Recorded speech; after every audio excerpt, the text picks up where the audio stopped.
Good morning, YouTube, BookTube. This is Johnny. Thought I'd make a video. It is 11:27 in the morning here in Southwest Michigan. It is October the 17th, 2024. It is a Thursday. It's 70 degrees inside the hermit hut.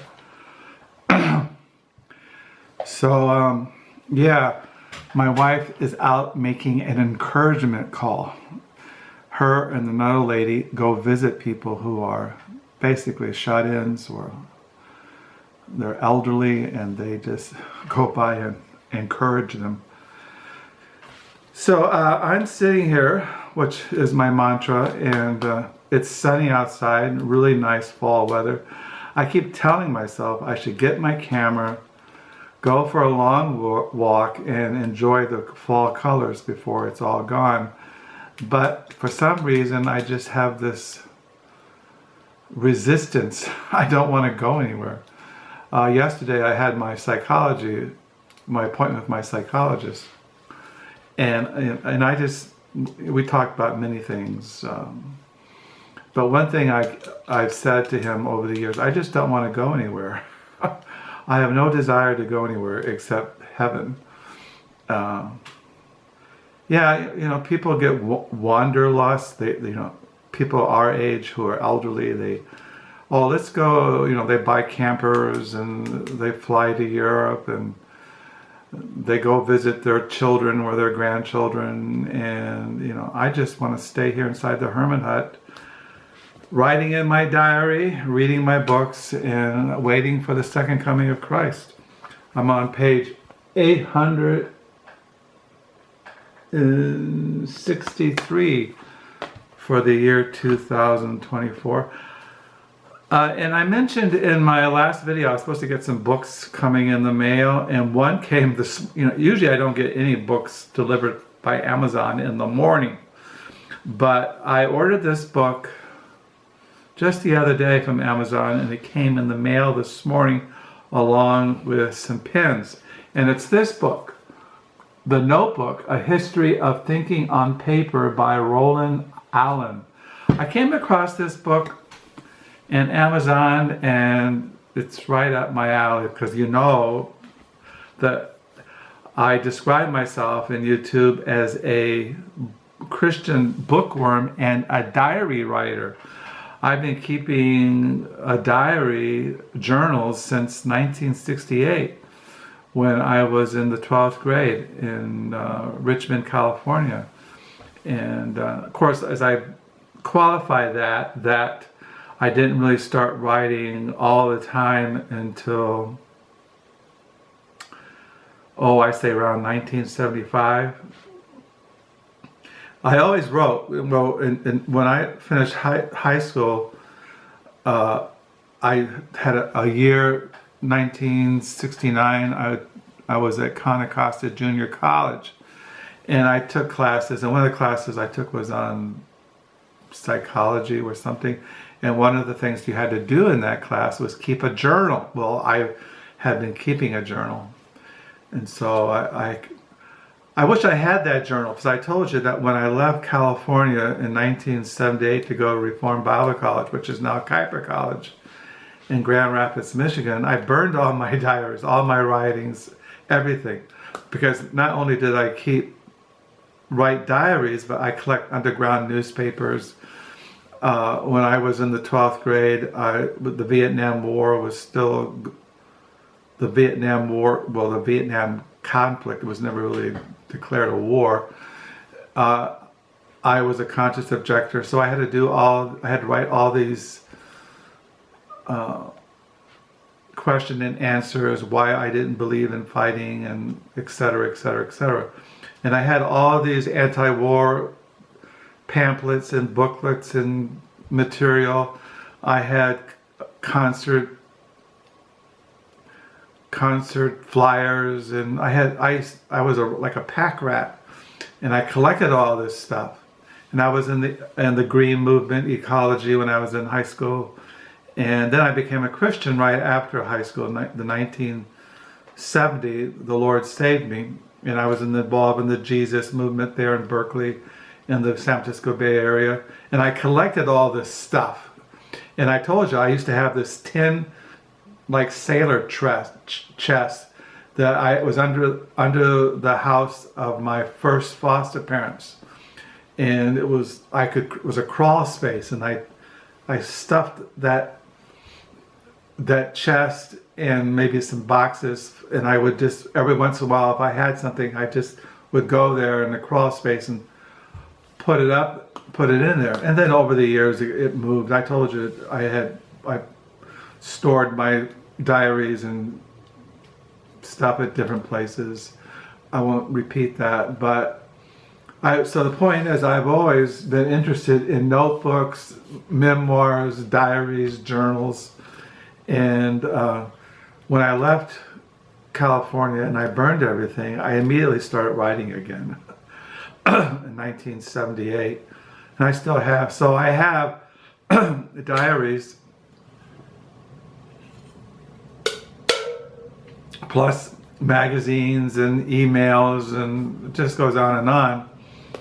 I have downstairs in the lower level in the back room from 1978 until October the 17th, 2024, and I've been writing every single day for the last, well, now I have 45, I've been married 45 years, 46 years, and I've been writing in my Crooked Fingers online diary every day for 24 years. And if you want to have an idea of how I write and or what I write about, you can read my online diary, Crooked Fingers, in LiveJournal. And some of you guys do. You make comments in my videos that you read my online diary, and I do. And I do it because I just like to write. I've always been a bookworm. I've always loved writing, language, words, speech, vocabulary.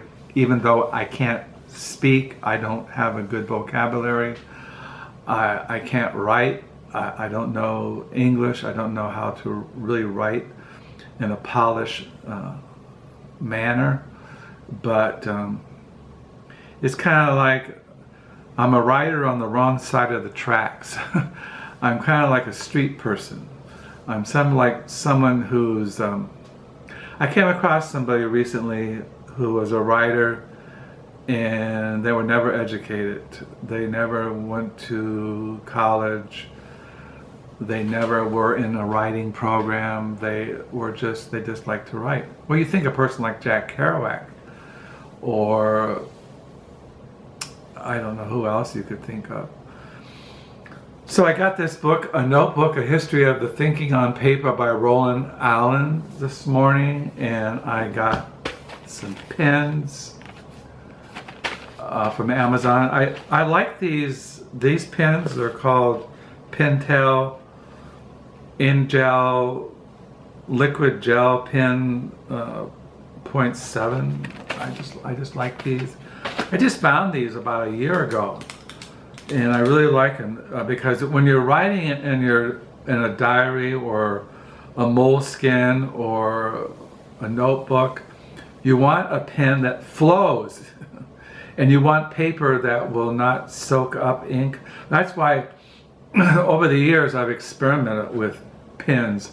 I think I've shown you I have drawers of pens, and years ago I experimented with fountain pens.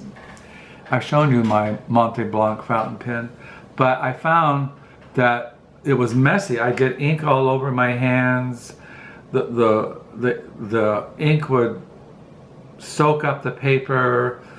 You would get blotches, you get smears. It was just a mess. So I stopped using fountain pens, but I kept my Monte Blanc, which I keep on my study desk. But I don't really use it because it's just, you get ink all over your hand, and you gotta always fill the filler up with ink. It's just. But I have found using these the last year that flows. Now you have to get a certain kind of paper, and I go to Staples office supply store, and I went there yesterday because I wanted to get some paper. I needed some paper. And so I go to Staples and I get Staples paper. And they also sell pens like this. Like I got Amazon, they had 1, 2, 3, 4, 5, 6, 7, 8 for $19. And I think 4 goes, I mean, I usually, I don't know, maybe $5, $6. So I've been writing in my diary, and I got this book, A History of Thinking on Paper. Now, when I went out to Staples, well, first of all, I was going to mention what other book I got in I mentioned other books I was getting. I told you I was going to get some books from Reformation Heritage Books, a Christian book seller. They publish books. And I got this book yesterday from Reformation Heritage, which is in Grand Rapids. They sell Calvinistic, English Puritan literature, Scottish Presbyterianism, and they sell modern writers who are Reformed and evangelical and conservative. But they reprinted this book called Gospel Worship: The Nature, Obligations, Manner, and Ordinances of the Worship of God by Archibald Hall. And he lived from 1736 1778, was born in the Scottish parish of Pencock, Middleton. He studied under John Brown of Hannington, who I have books by him. James Fisher, I have books by James Fisher of Glasgow. Hall served as a minister of Associate Synod Congregation at Torpington, West Lothian, and later became minister of the Sessionist Church in Wells Street, London. So I got this in the mail, and then I also got another Puritan reprint, The Lord Our Righteousness, Christ is the Righteousness of a Sinner. Christ is the righteousness of a sinner before God by Obadiah Grew. This is a little, it's like a sermon put in a paperback. He lived from 1707, he died in he was born in 1607, he died in 1689. Yeah, it's interesting that Archibald Hall died when he was 42. So, but this is his opus, and I like reading about church history, worship. Like I'm studying the Old Testament Psalms, which is the hymn book of the church. The Old Testament Psalms, as you know, we have attended psalm singing churches. I'm not into contemporary Christian music or modern Christian music. I rather sing the Psalms.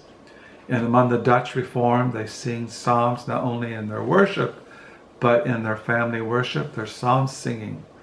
And I'm more that than I ever have been in my life, because that's a whole nother story. And so I got those books, The Lord Our Righteousness, Christ is the Righteousness of a Sinner before God by Obadiah Grew. I got Gospel Worship, The Nature, Obligations, Manner, and Ordinances of the Worship of God by Archibald Hall.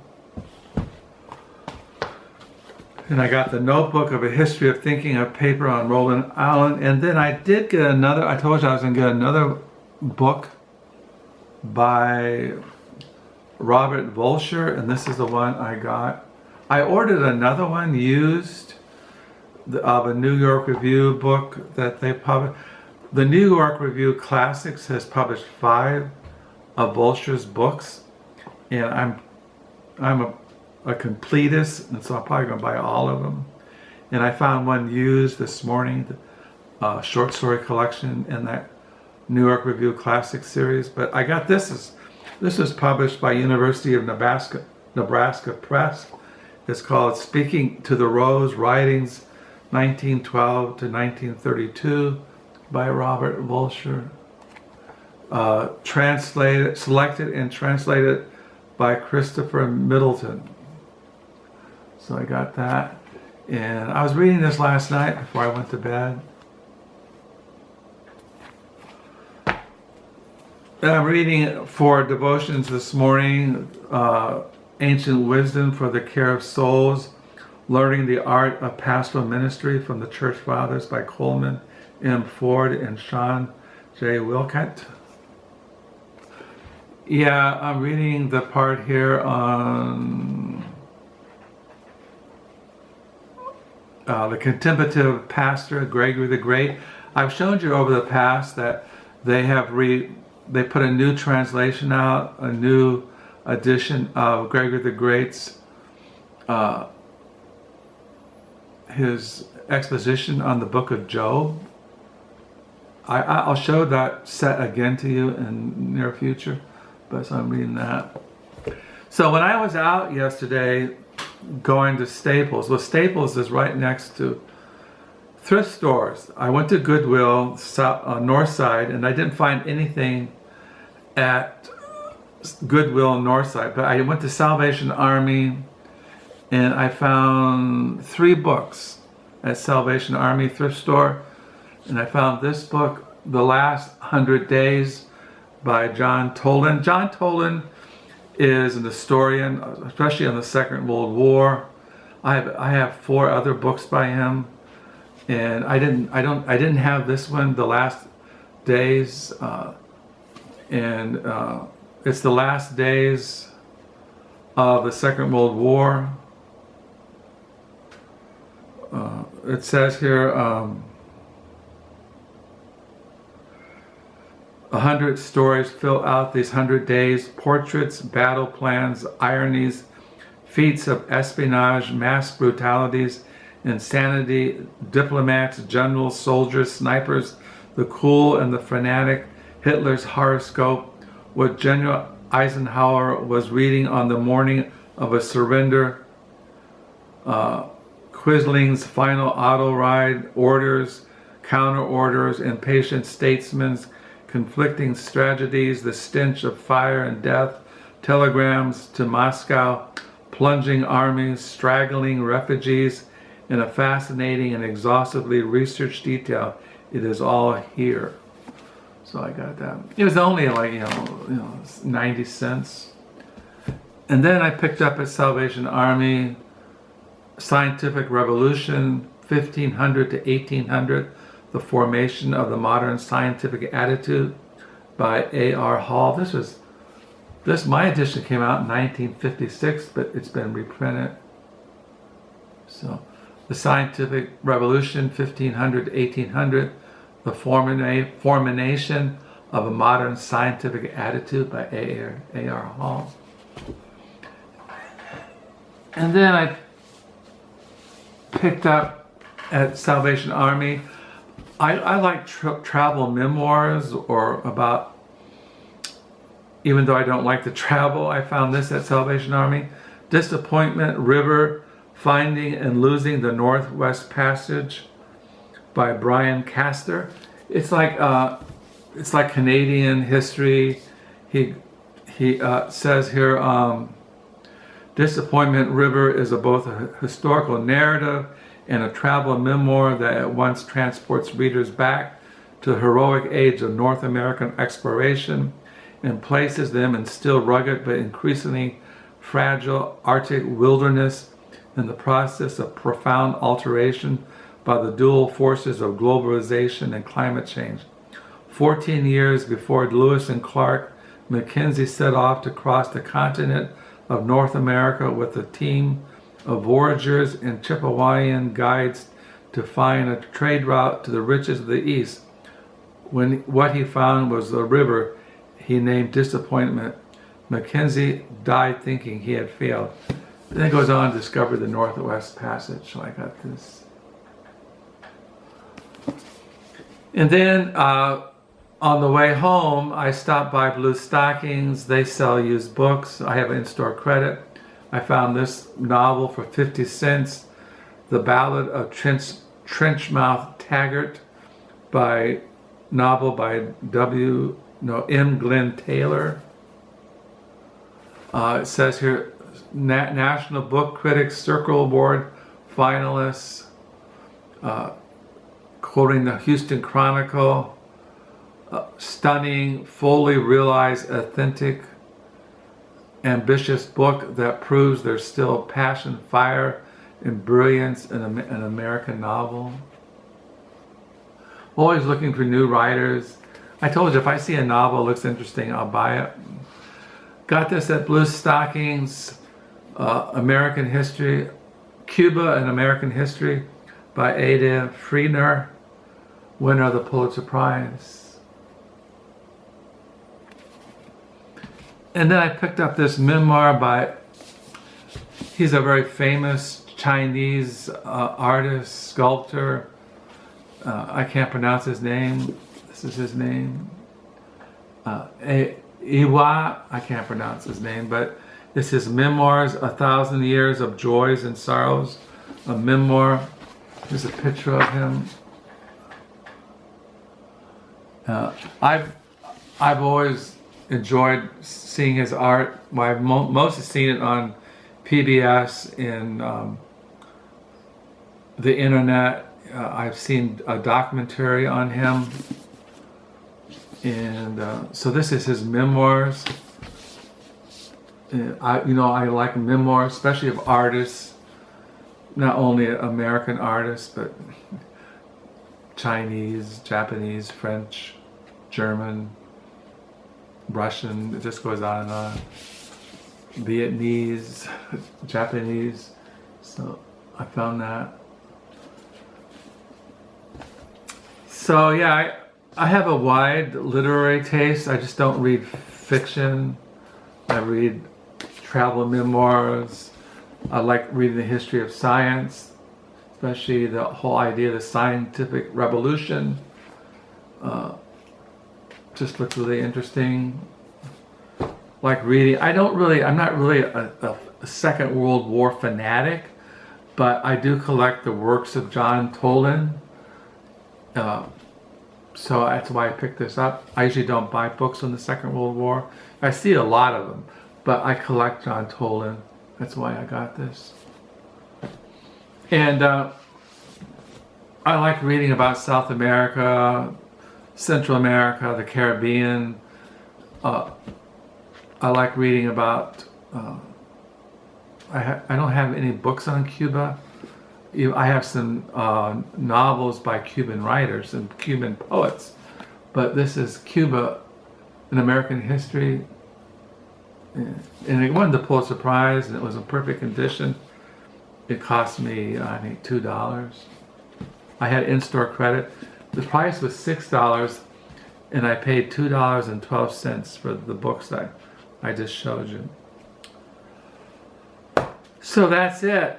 This is like I said, this is a Thursday, October the 17th, 2024. The sun is shining, 71 degrees inside the hermit hut. And I got pens and paper. I wrote my online diary yesterday that when America is burning and we go into civil war after the election, this November election, I can just, as everything around me is being destroyed, falling into ruins, and there's utter chaos, I'll lock the doors, put down the shades, and I'll write in my diary. It's hard to imagine, isn't it? What it's going to be like. When I went and saw my psychologist, and we talked about many different things. We talked about music and politics and theology and the inner life and the external life. But we talked about politics, and he said he believes that Trump's going to win the election. And I was really surprised because he is, he would never vote for Trump. But I was surprised because I personally don't know. To me, I don't know what America has become. I mean, I just don't know.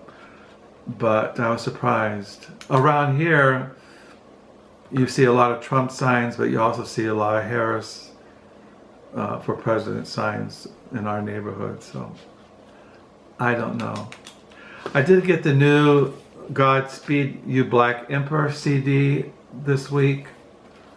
I like the back of it. It has military helicopters. It's Godspeed You Black Emperor. They're very political, and they speak out against the Palestinian genocide going on there in Palestine and Israel. Israel is at war with the Palestinians and Hamas and the Muslim world. It's really what's going on in Israel is it's a religious war. It's a holy war. That's what it is. It's two conflicting religions, two conflicting Middle Eastern tribes, and I wish America would stop supplying weapons to Israel, because they're committing Jewish genocide, and it's very tragic. Also, what's going on in Ukraine, the Russian invasion of Ukraine, and then you have Sudan genocide going on. It's just, so what you have to do, as I've said in these videos, come quickly, Lord Jesus. He is sovereign, He is ruling, He is the Lord of Lords and the King of Kings. And one day this world will be destroyed and bring in the new creation. So in the meantime, we got to seek the Lord, seek to be holy, pray for grace to keep going. So I hope you're having a good reading week. Thank you for the comments. Thank you for the new subscribers. And yeah, write. Write a journal or a notebook or a moleskin or whatever. Write down, because, you know, due to the internet, we won't have letters, we won't have written documents of our time period. But if we leave behind diaries or journals or moleskins, maybe in future generations, if there is a future generation, the Lord could come today. So I've been reading this book, looking at this morning, writing, reading, and that's it. So I'll sign off. It's 27 minutes. And yeah, so I hope you're all doing well. May the Lord bless. Until next time, bye.